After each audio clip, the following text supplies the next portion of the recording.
ayekho umuntu obusisa intshumelo zakhe njengami.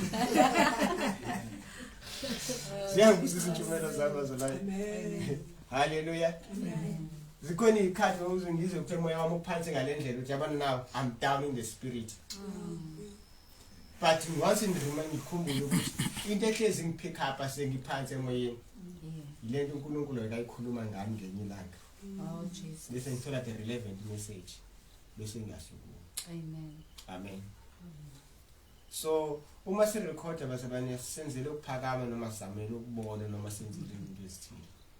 Senzele ukuthi le nto lena ingalahleki ngoba uneBhayibheli namhlanje ngoba la record angithi namhlanje lithi sisaqhubeka senza njani siyarecord. So umbuzo wakho bowuthini konje? Wanambuzo sona senazi konke sinathandaza imali bangesona namhlanje imali bangesona Sanucula bazalwane umhlaba ngiyeka iswakani Imali ikhona konke kanjani? Otomnye imali ikhona konke kanjani? Omunye uthini? impande yesono kanjani? Impande yesono kanjani? Impande yesono noma shona impande yesono. Amen. Hallelujah. Amen. Sizayiphendula ke leyo bazalwane. Amen. Kodwa ngicela sifundeni kulokhuzana. Sifundeni Isaiah 57.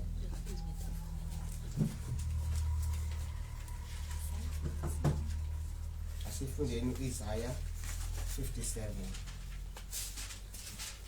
Yes. Funda from verse 1 chapter.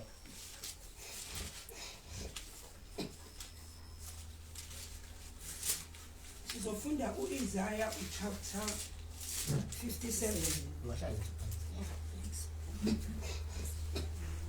Olungileyo uyabhubha akakho okubeka endlini. Ukuthi siyiphambanisa. Aphinde uzame zama u55 u52. Uma singayitholi la khona la sizo yakho. Amen. So, i-question uyithi namhlanje ingabe imali iyimpande yesono na noma why kuthiwa imali iyimpendulo yezinto zonke kuphinde kuthiwa imali iyimpande yesono. Amen. Ingaba ngempela kuthi imali iyimpande yesono. Uma ngaba kuthi imali iyimpande yesono kubani othi imali iyimpande yesono? That is a follow-up question. Kubani othi imali iyimpande yesono? EBhayibhelini yayikhona imali. Sikuthatha lo ukuthi imali iyimpande yesono. Kuyakhulunywa ngemali eBhayibhelini. Ngoba sicabanga ukuthi kudala phela kwakungekho imali kwabantu bebedayiselana ngombila bebedayiselana nangezimbuzi angithi. Ingabe khona into ekhuluma ngemali eBhayibhelini? This is another question esifakayo namhlanje. Do you understand? Iyakhuluma imali ngeBhayibheli noma ayikhuluma? Iyakhuluma ne? Sizokubona ukuthi iyakhuluma yini ngoba sizoyithola lapha eternity le ndawo ethi imali iyimpande yesono ikuphi eBhayibhelini. Amen. Ihlangana nokuphi iphambana nemihlangana nokuphi ukuthi imali iyimpendulo yezinto zonke. Okay, uthi no 52. Vuka wembathe amandla akho Siyoni. Qhubeka. Uzigqoke izingubo zakho ezinhle. Jerusalema muzi ongcwele. Ngokuba akusayi kungena kuwe ongasokile nongcolileyo. Qhubeka. Zithintithe uthuli usukume uhlale Jerusalema eluthunjiweyo. Zikhulule eziboshweni zentambo. Yenze njani? Zikhulule. Hayi nguvesi balo. Uvesi 2. Ngifuna yona nje bazalwane. Yabona le phezulu. Isingeniso. Nasi ngicela sibambeni. Ake sishone sonke yenze njani? Zikhulule. Kuphi? Eziboshweni zani? zentambo. Bese wenze njani futhi qhubeka? Zentambo yakho wena ndodakazi yaseSiyoni ethunjiweyo. Ngokuba usho kanje uJehova uthi nathengiswa ngento engelutho. Oh my God. Niyakuhlengwa ngaphandle kwemali. Nakwenze njani? Siyakuhlengwa. Sekukhulunywa la futhi nangani futhi manje la? ngemali. kuthiwa kodwa imali yabo khulunywa ngemali futhi. Yes. Siyabona ukuthi ikhona ikhuluma ngemali eBhayibhelini. Nansi. Monke cabanga ukuthi eBhayibheli ikhuluma ngemali ikhuluma ngala. Kodwa le mali ekhulunywa ngayo ithi yiphi into engasuyenza imali? Imali ayizukunenzani bazalwane funda eBhayibhelini. Ayizukwenza njani? Kodwa nini nizokwenziwani? Nina nizokwenziwani? Kodwa nizohlengwa ngantoni? So uma ngabe khona la ubonakala bopheke khona ukuthi kumele ufake umnikelo ukuze ukhululeke. Le verse kumele lize lithi ithe iBhayibheli angizuhlengwa ngantoni? Ithe iBhayibheli ndizuhlengwa ngani? Noma ngibophekile kodwa ndizuhlengwa ngani? Ngemali. Bese yafika uSathane esithi yena noma umshumeli thizeni oyi false prophet athi wena kumele wenze umnikelo ukuze uhlengwe ubize ngegama. Kodwa lena iBhayibheli ithi njani? Iwe ithi wena awuzuhlengwa ngemali. Yo. Yeah. Awuhlengwa Ngemali. kodwa wena uzonjani? Uzokwenza njani? Uzohlengwa kodwa uhlengwa Ngemali. right. Because you can ungazithola ulingeka ekutheni ufaka imali so ukuthi ukuhlengeke ngoba umunye wathi ngafaka imali noba ngatshala ukuze yabona wangizama ukuyilwa ke lento bazalwane ngicela ningi understand ngizamela ukuthi ungazithola ubophekile because ile imfundiso ezikubuyisele ekuboshweni because you will be performing with your money. Kanti uma uzonikela ithi sinikela ngani bazalwane ngenhliziyo njani Evumayo. iyavuma inhliziyo efuna ukukhuhlengwa ngoba uzunikela ngoba ufuna ukuhlengwa unikeli ngoba inhliziyo yenze njani.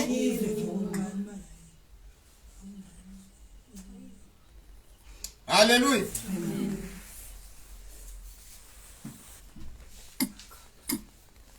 Nanishumela igospel and ngiyoyishumayela bazalwane. Oh Jesus. This is gospel, good news. Kodwa ukuhlengwa kwakho konwenze njani? Kodwa uzuhlengwa ngani? Ngemali. Ithi ke manje ungayikhipha imali noba unganikeli. Kodwa mase unikela ngobani? Ngenjani? Evumayo. Umnikelo wakho unikela out of gratitude. Kwa religion uyancikiselwa. Awunikeli with cheerful heart, unikela ngoba bekubekele bakwenza ufile like isoni mawungenzile. Ufile like umubi kakhulu noma uzohleba isiqalekiso, uqalekiswe. Uhlangana phi nesiqalekiso wena? Uma ngabe khona isiqalekiso esehlayo ngoba unganikelanga, makuthi uJesu lapha akasithathanga isiqalekiso noma wathatha ezinye washiya. Hello. Hallelujah. Wena unikeliswa ukuthi usabe isiqalekiso. Kusho ukuthi uJesu lowana lesa siqalekiso oweyisusa akasithathanga lesi. Kamema you nikela with the wrong reasons. Because according to the grace that is being preached by Paul, give ngokuya ngenhliziyo evumayo. Asi Paul yedwa shona. Sithola ku Old Testament kwakhiwa iTabernacle. Yeah. Exodus chapter 25. Ithi ngenzeleni ngiqoqele imnikelo. Kwaba kanjani? Umnikelo ibale lezi zinto uthi uthathele. Kwaba inhliziyo ezinjani? Ezivumayo. Ningavumi bazalwane ukuthi nibopheleleke because uma inhliziyo ingavumi kusho ukuthi wenze njani? Ubophelelekile. Lento yotshintsha attitude yakho mase unikela uzonikela out of gratitude and unikela udlula lo muntu ebebopheka because ebophelelekile. Because unikela out of ukukhululeka. My God. Ukunikela out of inhliziyo emhlophe. Amen. Yeah. Yebo ukunikela kancane nokunikela kakhulu kunama consequences angafana ngithi. Umnikela kancane uvuna Kancane. umnikela kakhulu uvuna Kakhulu. why kukhona ukuvuna manje ngoba uNkulunkulu wathi kusolo kusasekhona umhlaba kuyoba khona isikhathi sani Sokutshala. nesikhathi sani Sokuvuna. so angeke sizincishe isikhathi sokuvuna ngoba singafuni ukungena esikhathini sani sokutshala yebo sinako konke kodwa akusimisi ukuthi siqhubeke sitshala kodwa sitshala out of now cheerfulness sitshala now ngenhliziyo enjani sithi sitshale kancane sivune kancane siphinde simasitshala kakhulu sivune kakhulu kodwa inhliziyo ngesosikhathi injani yona Iyavuna. ayinicikiselwanga ayibaliswa la ibaliselwa haleluya noma ubiza ishumi unikela unikelayo kodwa usanikele ngokuthi inkosi yami ngiyiki isiqalekiso kodwa unikela out of cheerful heart. I don't know why ngishumayela ngalento nazi ngishumayela why ngishumayeza lezi zinto ngishumayeza zona kodwa ithi iBhayibheli awuzukhululwa ngemali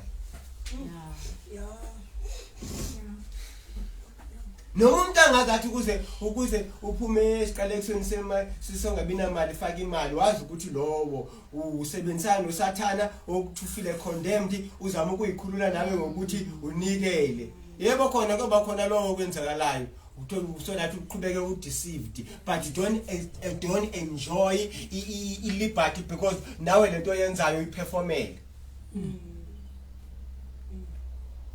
inhliziyo yakho manje ibe mhlophe itshele nje ukuthi esolonga ukuthi akunikela because ukunikela bazalwane mandenze ngicacise lento bangcwele angazi namhlanje ngifuna ukuthi ihlale kini ngoba abanye abantu they always interpret and accuse grace for izinto engahlangene nazo ukuthi hayi sithi makunganikelwa sithi abantu mabanganikeli noma yithi la manje sicabanga ukuthi abantu babo njengoba sifuna imali zepetrol cabanga ukuthi izophuma phi xa abantu basithi mabanganikeli sithi mabangasikhiphi ishumi kuyokhokha kanjani no asishongo because ukunikela kumele kuphume out of inhliziyo evuma.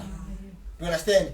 And kusho kwa igrace la ithi ukunikela kwethu akuzufana kodwa ukunikela kakhulu akuzwe kufana ukunikela kancane ngamanye amagama umuntu unikela kancane ngenhliziyo yakhe evuma kancane yovuna kancane so nafuna ube nenhliziyo evuma kakhulu nawe uzovuna kakhulu uma unenhliziyo engavumi yonke uyohlala kanjalo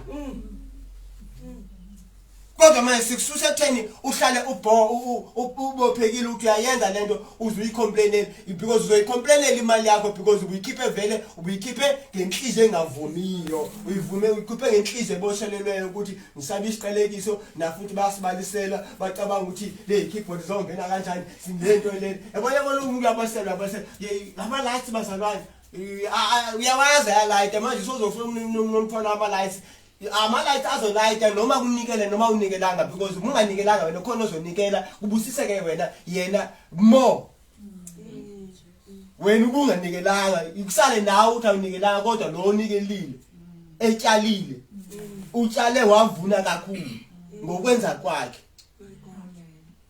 kodwa attitude isay right manje angithi seyiphumile ebugqileni angithi ngoba akusamelanga senze into ngani ngobugqila nokugqilazeka sibizele ukukhululekeni siyachuzwa nje hayi kusho ukuthi umuntu umayenza izono mawuthi abantu mabangacela uxolo kusho ukuthi umuntu maqhubeke enza izono uthi uyacela uxolo noma ucela uxolo akusho ukuthi akusho ukuthi kuthiwa wena mawucelile uxolo kusho ukuthi awuzenzanga izono uzenzile izono iBhayibheli litshela ukuthi ayithe mawenza izono mbocela uxolo ithi izono ziyeke qha. I will never stop sinning because you pray ukuthi uNkulunkulu ngicela ukuyeka izono uNkulunkulu ngicela uxolo ngoba sengionile akuzuthi awuziwenza umhlophe yilonto ukuthi wena ngoba sowucelile uxolo kwizono ubuzenza namhlanje so awukusasa awuzenza izono so every day when lokwenza izono uphinde kusasa uvuke wenza uyocela uxolo. Stop it. Stop it. Just stop it because ukukhuleka nokucela uxolo nokuhamba uyohlambuluka akuzukwenza ukustophe. ukuyohlambuluka ngenxa yezono zakho ukuthi sohamba uyoya kuba umuntu othile kumpriest othile noma kumfati uyocela uxolo uyovuma izono zakho kuyo ukuthi uzuxolele ithi la sivuma izono komunye nokomunye kuze sikhuliswane kuze siphiliswe. Do you understand? Ithetha ukuthini lonto leyo? Ithetha ukuthi now kunalo muntu enikhuleka kunye naye. Do you understand? Ukuze kube khona yabona i-conscience yakho because ubunezono ozivalele enhliziyweni yakho iBhayibheli will never prosper. Do you understand? But if kunalo muntu omthembayo ukwazi ukuthi ungayivula inhliziyo yakho nokuthi ikhona into ekukhubile noma ekuphazamisela endleleni ungakwazi ukuvumelana naye because you are together emkhulekweni. Then that person you can uvula inhliziyo yakho kuye naye avula inhliziyo yakho kuye then kungabikho i-guilty conscience ngalani yakhuleka. Angazi nobani understand nobani nisazona understand na. Kodwa ama practices e-religion wena ngibhezi ngiphethe imbazo ngiyawavuthulula ngiyawagenca nje. Amen. Phezulu kwawo. Ngizobuyela ne-religion lapha kulonto ekunikeza i-religion ubuze ukuthi awusithini ka uthi. Ngoba asisafunekanga sibuyele ebugqileni. Amen. Hallelujah. Amen. Close the door. Yabona kumnandi ukushumayela kwalokho kwa Grace ngoba kwa religion ngeke uzikhulume nomshumayeli kuza neshumayeli.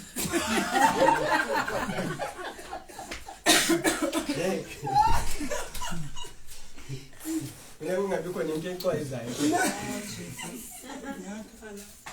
Hallelujah. Amen.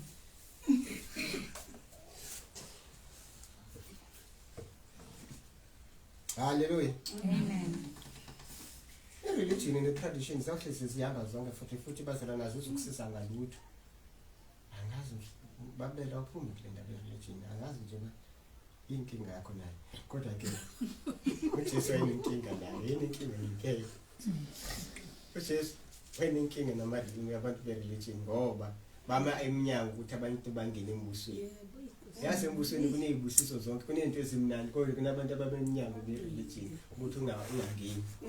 So ingakho the more wambuleleka ngeGrace the more inyanya i-religion. More especially if I preach religion njengami ngashumayela i-religion mina angishumayela impela. Hallelujah. Amen. I was so religious. And akwakungahlo ukuthi ngoba ngishumayela i-religion I was like holier than thou. Ngoba akusho ukuthi ngibushumayela i-religion uyaholier than thou. Wonke umuntu unamaphutha. Uqoqa ushumayela lapho udinwa ingane lapho bese ukhipha inhlamba. Oh Jesus. Iphila religion ubushumayela ukuthi kumele umzalwane i-must umzalwane must. Kodwa ngiyaphila babela. Impendulo babela ishona phela. Okay. Lapho selivulile zona. Lithini? Abuyele lapho selivulile zona. Umshumayeli chapter 10 verse 19. No, Timothy Kala chapter 6 verse 5.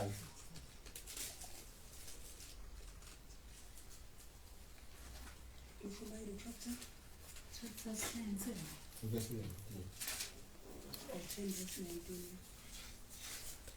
Idili lenzelwe ukuhleka newayini liyenamisa ukuphila kepha imali impendulo yaba mase kwa kepha ungabi sayinaka lengasenhle into. You understand? Amen. Mase kuthiwa kepha ungabi sayinaka leseqalwe ngayo. Thina sizela kepha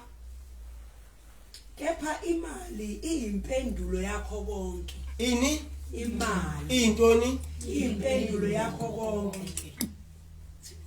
Shuthi uNkulunkulu akayona impendulo. Sister kuyakhulunywa ngemali eBhayibhelini and sisafunda ku-Old Testament asikayina ku-New Testament kusho ukuthi imali bebengeke bakhulume ngayo kusho imali eyidala ikhona. Abakhuluma impembi ngemali. Noma ungathanda kangakanani ayikho impembi abayikhuluma ngemali. Kodwa namhlanje sifune one thing ukuthi ngeke uzukhululwe imali. Ngeke uzuhlengwe imali. Kodwa siyaphinda siyafunda ukuthi imali iyimpendulo yezinto zonke. Kodwa kwimpendulo zonke ayihlengi. Yo. Hallelujah. Safunda futhi ukuthi mangabe uzokhipha imali noma uzonikela ngemali noma uzophana ngemali uyipha ngenhliziyo enjani evuma hayi ebalisayo hayi encikiselweyo hayi ekhalayo.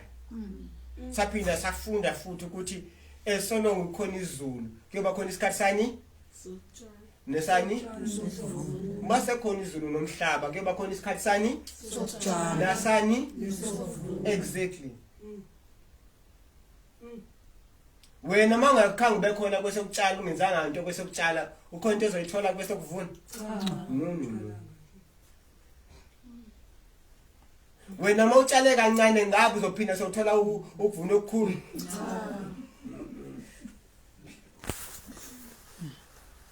phela ungaba yabona phela mangaze sikufundise ukuthi hayi nokutshale kancane njengokhona ngekho uyamkhumbula lo wayenikeza italente elodwa wathi wena uNkulunkulu uvula lapho ungatshalanga khona ayingashothi nesithi uNkulunkulu uvula lapho ungatshalanga khona nganoyithatha lokho angihlangene but uma ngabe ikona mhlawumbe somewhere eBhayibhelini la uNkulunkulu atshala avuna lapho angatshalanga khona angazi mhlawumbe ikhona angazi kodwa ikhona lapho engiyaziyo ukuthi iBhayibheli iphinde ithi thina soba imali yabangakholwa iyoza ukuthi ingakho umzalwane wethu akakwazi ukuthi athathele imali yakhe ngumuntu ongakholwa ngoba thina imali yabangakholwa iza kithi thina abakholwayo.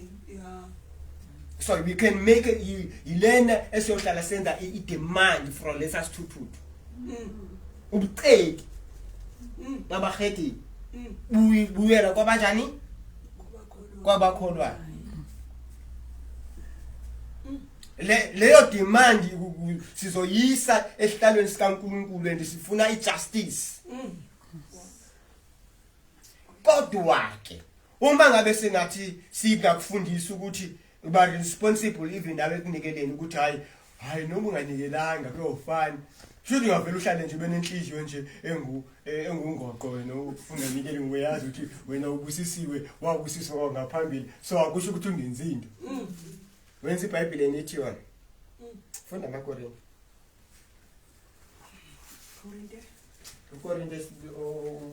wesibili chapter 9 verse 6.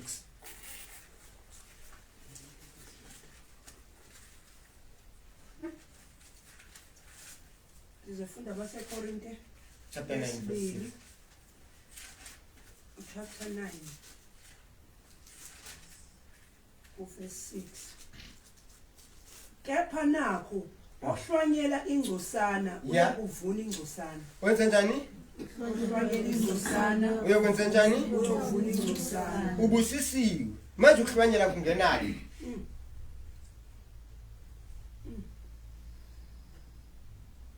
Hallelujah. Amen. Ungenaphi ukuhlwanyela? Nohlwanyela ungenaphi ukuhlwanyela wayesekufuna sihlwanyele manje akungasho ukuthi sibusisiwe. Ya kumele sihlwanyele ngoba sizothola ku verse 10 why kumele sihlwanyele. Ubeka ngiqhubeke kuba khona lapho ku verse 6. Yes. Nohlwanyela kakhulu uyakuvuna kakhulu. Bazalwane, I experienced this, I've seen this in my lifetime. Angizincomi nami kodwa I've seen abantu abathanda ukunikela abafana nabantu abanganikeliyo ungazi ukhohliswa na yini empilweni. Impilo yomuntu onikelayo ayifani nomuntu onganikeliyo. Umuntu onikelayo unama material blessings abonakalayo ngosi. So ungayibhayi ingqondo yokunganikeli noma ingqondo yokuba ingungoqo. Akuzukusiza ngalutho. Sibusisiwe sonke. I don't know. Ngizama ukuyirizina ukuthi umehluko wenzwa yini kodwa umehluko kumele ube khona. Konikelayo nonganikeliyo. Yethi sibusiswe sonke. Sicekiswe sonke kodwa khona indima yakho kumele idlale. Ngoba masingakutshela ngendima yakho ukudlala siyakurobha. Yokuthi utaste lezi.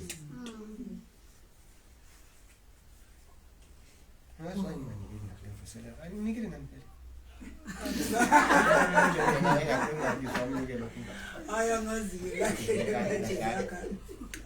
Amen. Hallelujah. Amen. Yilowo nalowo anikele njengalokho ezikhethele khona. Enze njani? Ezikhethele khona enhlizweni. Enze njani? Anikele. Anikele.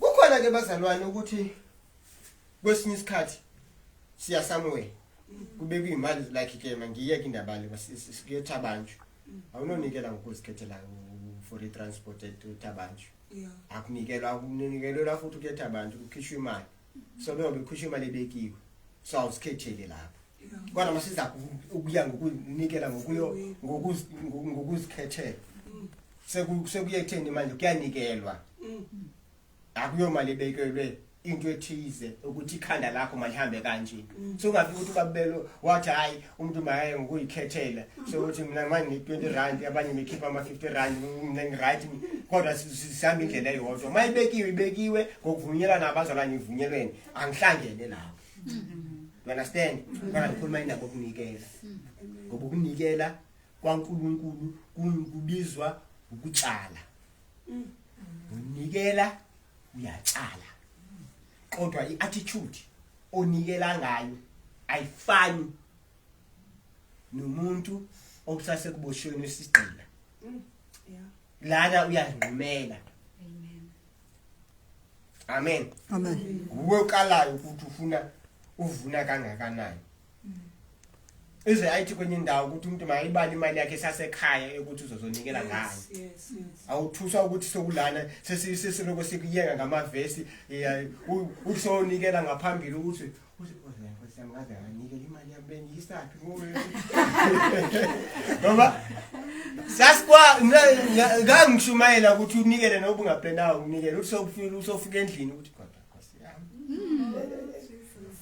kanti kufuneke unikele unqumile enhliziyweni amen akusho ukuthi ngisunquma ke noba sowulapha endlini sengasunga nquma nalapha endlini ukuthi hayi no bengithenjwe nikela 20 rand kodwa ingathi ni 50 rand zakhe ngipithasi you understand like ngene umsekelo Sunday yabo ngaye ukuthi yabona kule umfundisi ngomblessa nge 200 kodwa hayi inhliziyo iyavuma kakhulu awufake 100 you understand yeah kodwa awuyenziswa lonto ukuphoqa uyenza out of cheerful heart ila ibusisekayo hendi inhliziyo yakhe igobile vele noma lakhe izokhona so awusebenzele nenhliziyo yakithi iBhayibheli kwizinto zonke gada inhliziyo yakho ungathi ukholwa ngapha kanti inhliziyo yakho ayigadanga ngoba ithi issues of life zilapha kuyona and nasekugcwaleni kwenhliziyo umlomo uyakhuluma and umlomo futhi lo uphinda udale futhi gada inhliziyo yakho gada inhliziyo yakho ngoba naye selapha ekunikeleni iyabuzwa ukuthi awunqume so indlela ozonquma ngayo determine ukuthi inhliziyo yakho ikwiposition enjani kodwa unikeleli mahala basalwane awunikeleli mahala engeke umuntu onikela afane onganikeliyo leyo mayazeke nanini na phansi kwelanga angeke umuntu othi ngesikhathi sokutshala tshali bese kuyisikhathi sokuvuna avune njengabantu bebekade bebengatshali ngesikhathi bekutshalwa ngaso ngaba akukho fair ngaba akukho fair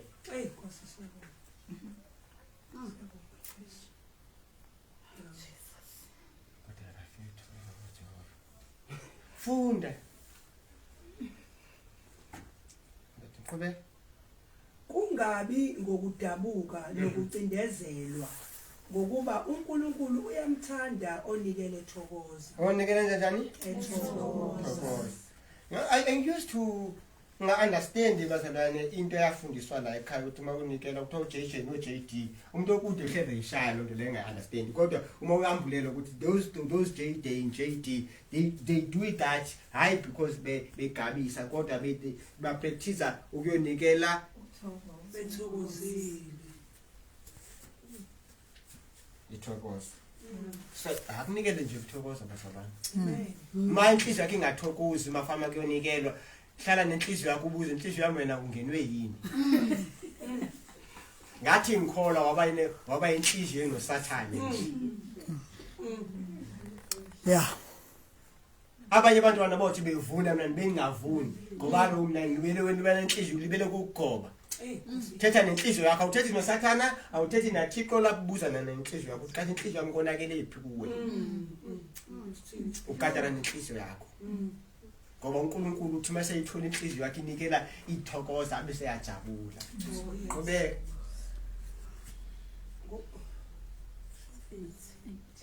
kepha uNkulunkulu unamandla okunipha umusa wonke uvame. Yeah. Ukuze kuthi ninokwanela konke ezintweni zonke ngezikhathi zonke nivame imisebenzi yonke emihle. Yeah. Njengokuba kulotshiwe ukuthi wahlaphaza wapha abampofu ukulunga kwakhe kuhlala kuze kube phakade. Kepha yena onika Verse 10 lona. Kepha yena onika ohlwanyelayo. Owenze njani?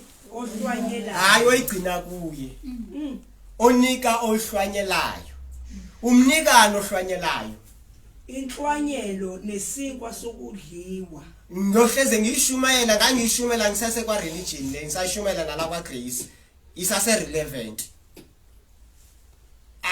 This is my own revelation. If it's wrong with the pendula Thixo.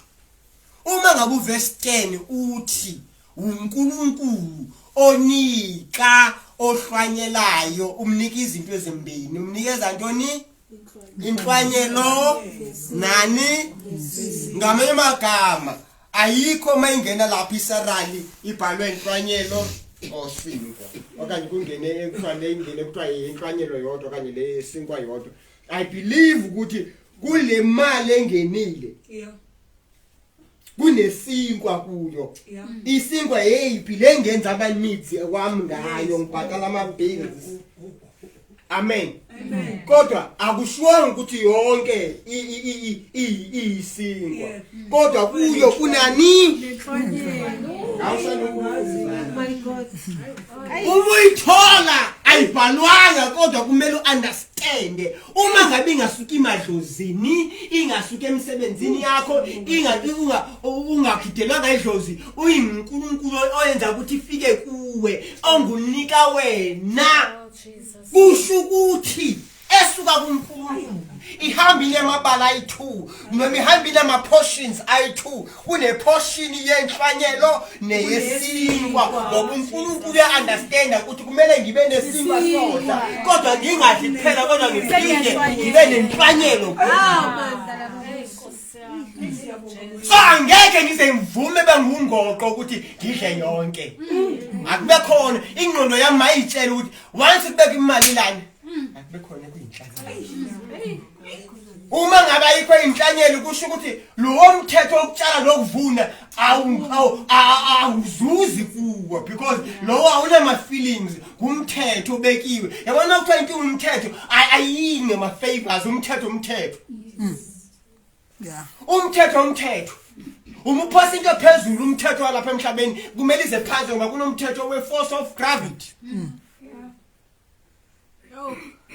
Uma utshala kumele uvune.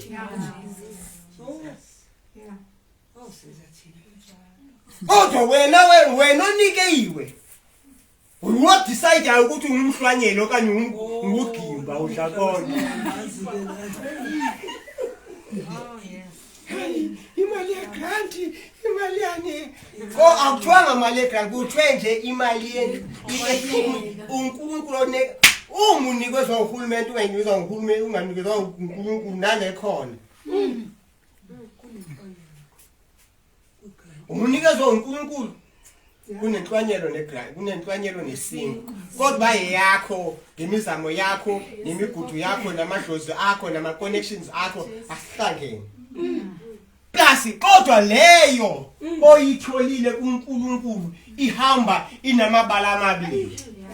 Inenhlwanyelo nesinkwa. Lalela. Awunicikiselwa. Usungathatha konke ungahlwanyeli lutho. Usengathatha uhlwanyele kancane kwakuyo because akubekwanga ukuthi inhlwanyelo ingakanani. Not with Old Testament, because in the tithe is not ayikho ku Old Testament is ayinanti yakwenza le testament. Uma beyiqala iTestament i-tithing ipractice ayenziwe nguAbraham kuqala. So ayingeni ku-testament. Usengayipractice practice i-tithing, I will practice as to a fulfillment of Old Testament or New Testament. Lena ingeni kwi Testament isekhaya edalweni ukuthi esolonga ukhona izulu nomhlaba kuyoba khona isikhathi sokutshala nesokuvuna. So ngesikhathi sokutshala kusebenzisa ntoni?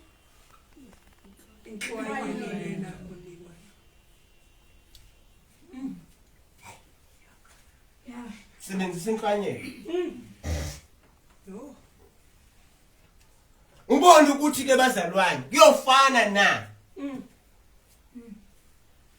Ngiyathanda bazalwane bakwaNgqolosi ngoba niyanikela. Andindlela enikela ngayo ngeke usho ukuthi niyingcosana.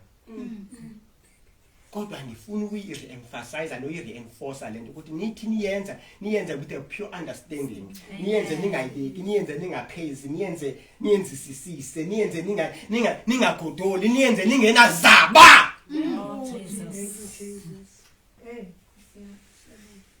Ungazi ufuna uba nezaba. Impumelelo kuwena is non-negotiable. Yinto ekumele ube nayo. uNkulunkulu uyadumisayo ukuthi wephumelela wena. Akadumiswa uNkulunkulu thina sihlupekile, thina asinamali yazi noma nga-understand isabala kuncedi umuntu lonto ukuthi thina asinamali, thina siyashota, thina sikho right. Angizalanga umphoxa ngithi kodwa nje ungalombathu usize. Bangavumelana abanye ubona ukuthi bayazama ukuyiduduza ukuthi basekoneni yongabi namali, kodwa yena uthi mina I don't have portion. Nina vumelana nodwa. Mina into yosizi lo angihlangene naye. Angeke ngingayenzi into ngenxa yokuthi mina ngithe anginayo imali. Awuzuphuma ngolwami umlomo because akusho ukuthi anginayo imali. Why mina ngizokhupha ngolwami umlomo? Ngoba umlomo uyadala ngithi imali anginayo. Yeah. Umlomo uyadala. Umuzothi awunamali awuzuba nayo ngempela. And ingqondo yakho ngeke sikunikeze ilokhuza i-creativity ukuthi yenza imali ibe khona lezo ibamba ngesandla. La ingqondo yami ikhona namhlanje angazi ukuthi uNkulunkulu wami. Ingqondo yami namhlanje ngifuna ukukunikeza ukuthi imali into yakho, imali into okumele uyenze and uzoyenza. Yeah. Uma kukhona ilegacy engifuna ukushiya kwaNgqolosi yi-1 mthandazo, 2 kushumayela, 3 ngimpumelelo. Yeah. Yeah. Leyo mayibe into ezikhulumelayo noma ngingekho. Uma ngifuna uba na pride ya something, I want to be having nginishiye bazalo noma kuthiwa ilanga lami lokugcina ukukhuluma nani, nginishiye nento ukuthi yifa lenu ukuthi ningabazalwana abaphumelelayo nenza izinto njengabantu abaphumelele. Ingqondo yenu intshela ngokuphumelela. You don't entertain into ukuthi Yeah. Amen. angaze ngizwe kuni mina lento ukuthi asikhuphuki kule nyanga ngoba sinayo imali. Ngizwa kwabanye abantu ngoba nibasaba ngeke ngibaphikise.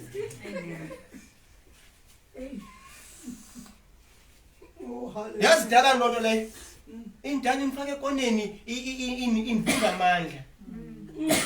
Yangapha kule verse ngapi ya le chapter ngapha phesheya. Angimkhohlwa ngapha phela isikhathi. Ngilapho chapter 8, lapho chapter 8. Angilungu chapter 9 ngapha. Ya chapter 8 verse 2. Ngikhuluma nelibandla la khona elilini. Ukuthi verse 1. Kepha siyanazisa bazalwane ngomusa kaNkulunkulu. Yeah. Owuphiweyo amandla Yes. aseMakedoniya. Amabandla AseMakedoniya. nina nilibandla la kuphi? Lasemakedoniya. Exactly nina nayo. Amen. Niphiwe umusa ngithi Amen. ukuthi nenze njani? Ukuthi ekuvivinyweni okukhulu kosizi, Yeah. ukuthokoza kwawo Yeah. okuvamileyo nobumpofu bawo obukhulu kwenza ukuba avame kakhulu ekuphaneni. Ewenze njani? Ekuphaneni. Mina seloko ngalana angikaze ngifile ukusola nyangipha abazalwane futhi ngihlala kamnandi nalapha lapha kulolwandle. Amen. Amen. Ngihlale hotel. Hallelujah. Ngivamile ngokuphana. Amen. Akekho umuntu othiwa mhlawumbe nemali lapha nani ninayo imali kodwa nivamile ngokuphana. Amen. Yingakho ngihleze nginibiza iMacedonia. Bheka siqhubeke neattitude yaseMacedonia abangcolosi. Ngokuba ngokwawo anikela njengamandla awo. Yes. Yebo, ngiyafaka. Uma siyanga kwamandla awo. Sikhuluma lana ke ngekwenhlwanyelo nesinkwa ngithi. Yilento oyitholile lapha ngimawuhola. Yebo. Bekungena inhlwanyelo nesinkwa. And inhlwanyelo yesinkwa yalo ayifine yalo. Yebo. Kodwa manje mayikhipha inhlwanyelo lona ukhuphe kanga ngenhlwanyelo akanayo ngithi. Waphinda wenze njani? Nje ngokuba ngokwawo anikela njengamandla awo. Yebo, ngiyafakaza ngithi nangaphezulu kwamandla awo. Ya. Asinxusa kakhulu ecela umusa wokuhlanganyela ekukhonzeni abangcwele. Ya. Futhi ukubanga akubanga njengokwethemba kwethu kuphela kepha bazinikela bona uqobo kuqala enkosini nayithi futhi ngentando kaNkuluNkulu. Qhubeka. Saze samngeleka nje. Qhubeka. Saze samncenga uThixo ukuba njengalokhu wayeseqalile ngaphambili kanjalo afeze futhi kini lowo msebenzi womusa. Kepha njengalokho nivamile kukho konke ukukholwa namazwi nokwazi nokukhuthala konke nothando enisithanda ngalo manivame nakuwo lowo msebenzi womusa. Qhubeka. Angikusho umsebenzi womusa losokwenza Sunday bazalwane. Yinini ngizolihlohla Sunday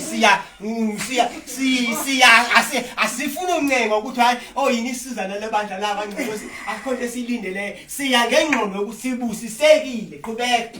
Angikusho njengomyalo kodwa ukuze Angisho njengani? Njengomyalo. Nani nginitshela umyalo lana ukuthi i-altar ivesi bazalwane ithi yenzani ngenkani? No. Enzani from ukuthandana ekuthandeni nasenqumeni kwenhliziyo yenu.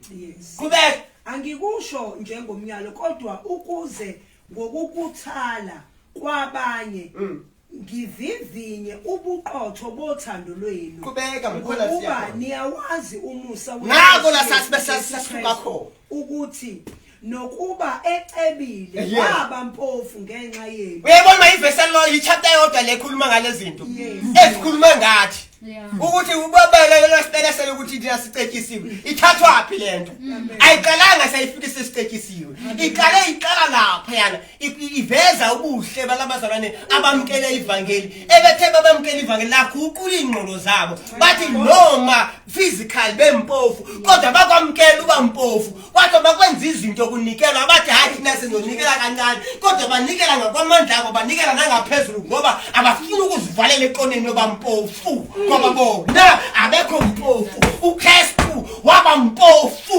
ukuze bateke so abanayo ingqondo yoba mpofu abazuba mpofu soze bebe nengqondo yoba mpofu abazumnikela njengabantu abampofu abantu bakwangcolosi ngoba baphumelele. Khuluma ngani mina? Attitude nje yoba mpofu. Excuse nje yoba mpofu. Asingeni. Sho. Yeah. Sizobani? Yabona bazalwane? Angeke siphumela ku-room. Uma sibanjwe impini attitude yabo mpofu. Yeah. Icaba ukuthi nithole kanjani lansika le esayithe nitholile? It's because of its attitude. Yaphuma ebumpofini. Nafuna uba independent. Ningahlehliki. Sizoba ne-keyboard player ekhokhelwayo. Yeah. Ngoba sikho mpofu. Yabona bazalwane, nginganiqambela amanga. Wherever la ubona khona abo-keyboard player kwakhonza kamnandi, ekhonza kamnandi nge-keyboard futhi nge-keyboard. Kumnandi ukhonza nge-keyboard. Kumnandi ukhonza nge-keyboard. Kumnandi bakhalile benensimbi. Angithi bamzwane. uzizwe insimbi ezikhalayo zimandi nebhayibheli lithi mhubeleleni uNkulunkulu ngeensimbi nama wena sokufuna ukumhubela ulusiza nekathi ugogo la lufulana netilongo ucabanga ukuthi yephi umuphi umuntu omusha ozofuna ukuza kuleyo yakho leyo asinamali thina unayo imali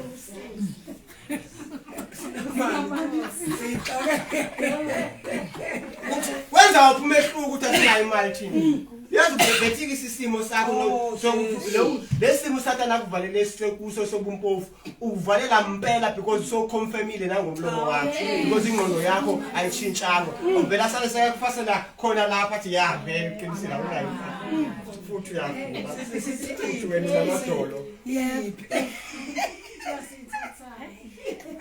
uvalela umnikeze chance yokukuvalela uvalela thana ngoba uvumelene naye njengoba ebele wehlebezela ukuthi awunayo imali nawe athi asinayo imali athi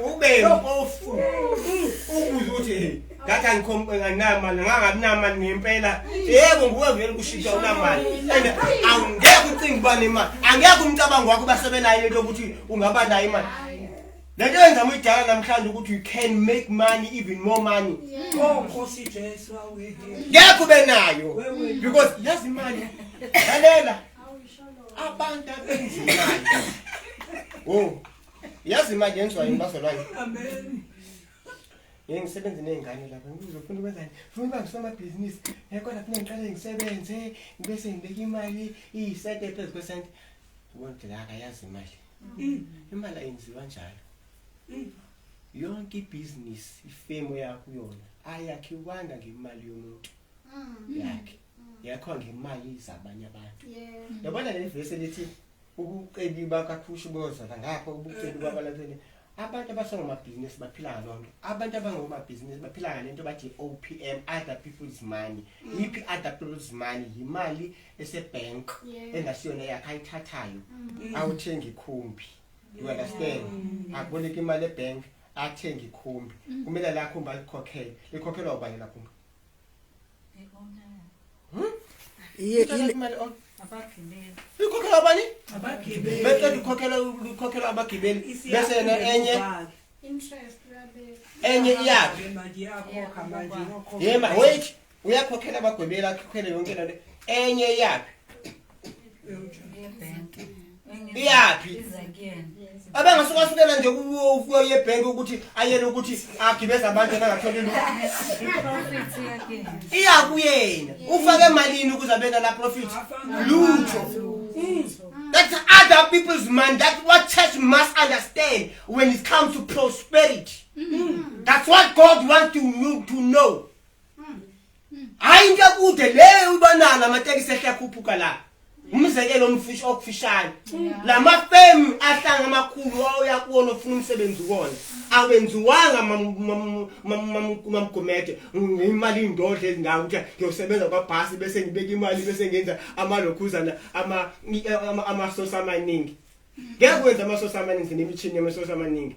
You need other people's money, and other people's money is a bank. Other people's money is izokwenza lemchini na yonke lento libranding oyifunayo ibese ibank icela imali yayo uyinikeze not from kuwe from e-sales kodwa out of e-sales after sales ezambile the rest of the money is akuwe. Wena ufakanga lutho ufakele kodwa mina ngimuntu kanayo imali ngeke ube nayo kodwa ke namhlanje benga angisayongena asesivaleni lapha abazalwane kuTimothy le ndaba yemali empande so lo ngibhizi lo ngikhuluma ngishumayeza ngempande yesono. First Timothy chapter 6 ngaqala verse 1.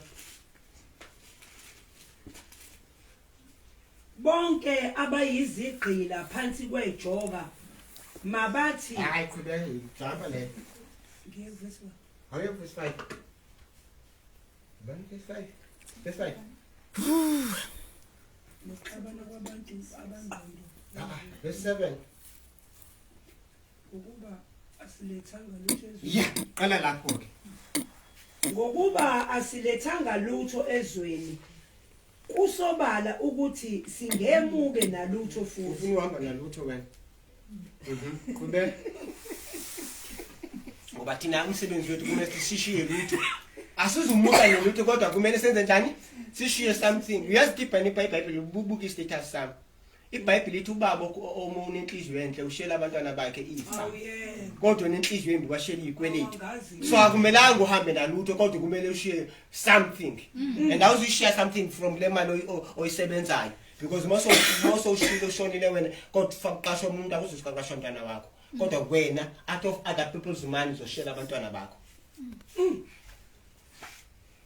Kube Kepha uma sinokudla nezembatho asaneliswe yikho. Lapho bazama unqanda ukuthi kungabi greed. Yes. Kepha abafuna ukuceba bayela ekulingweni. Abafuna ini? Ingcebo. Niyafuna ukuceba okanye nicebile? Sicebile thi. Exactly. Nasesihibeni yabona mongazazi ukuthi ucebile makuyenza ukuthi ufaka i20 bese ubuya i20000 yilela abantu abafuna ukuceba la so khulunywa ngabo lapho base beyifake ehibeni bayigwaze ngemjunju eminingi ibhano iseluwile kube siyasika sikho lapho namhlanje nasezihibeni nasezinkanukweni eziningi zobula ezilimazayo ezishonisa abantu ekufeni nasekubhujisweni ngokuba ukuthanda imali mana uvesibalo bengifuna uqala kuwena bengingeme ngiyayiyaka lelo la sibambeni ke uverse 10 impendulo yethu ke le namhlanje bese sizoyibuza bese sithola le mpendulo bese siyathanda siyahlukana imali bande so fund ngoba ukuthanda imali kuyimpande yakho konke okubi ukwenze njani ukuthanda imali so itholile le verse odala uthanda lokuthi imali impande yesona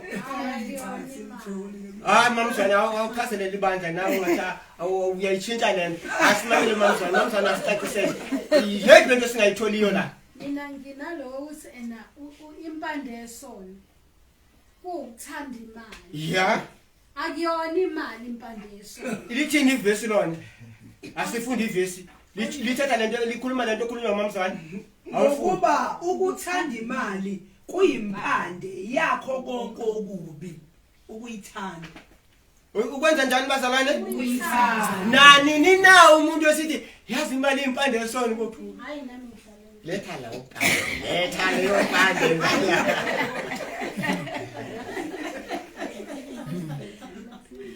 yazi ke bazalwane mamelana yazi into enze ukuthi uyithanda imali yazi into ethanda ukuthi uthanda imali namhlanje I want to be liberated angeke ungayithandi into ongenayo yabona into ethanda kakhulu ilento oyiswele yabona oyiswele into inhliziyo yakho ihlezi icabanga ngayo ifuna kakhulu ngitshela ukuthi umuntu onemali emhlabeni ungabuyithanda ngendlela wena oyilangazelela ngayo